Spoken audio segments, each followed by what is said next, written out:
Sundin mga ka-faith. Kapag pakiramdam mo na parang nauubos na ang magagandang nangyayari sa buhay mo, pause muna, huminga ka at tandaan mo, God will provide. Hindi mo kailangan magpanik o mawalan ng pag-asa dahil kahit imposible sa mata ng tao, si Lord laging may paraan. At sabi sa Philippians chapter 4 verse 19, "And my God shall supply all your need according to His riches in glory by Christ Jesus." Gamitin natin ang acronym na WILL para tandaan kung paano kumikilos ang Diyos sa panahon ng pangangailangan. Una, wait on God. Kapag parang walang nangyayari, huwag kang subuko.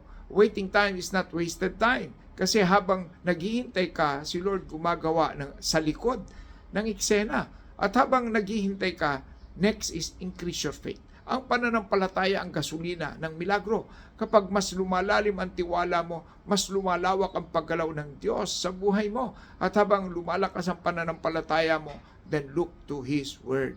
Ang salita ng Diyos ang mapa ng provision mo. At kapag naliligaw ka, balik ka sa kanyang pangako. Doon mo makikita ang direksyon. At kapag malinaw na ang kanyang direksyon, lastly, let go and trust.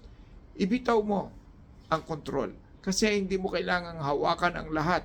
Pag si Lord ang may hawak, siguradong may sagot. May supply at may solusyon. So remember, will means wait, increase, look, and let go. Kasi anuman ang sitwasyon mo ngayon, God will provide. And this is Pastor Francis reminding you, trust God's timing.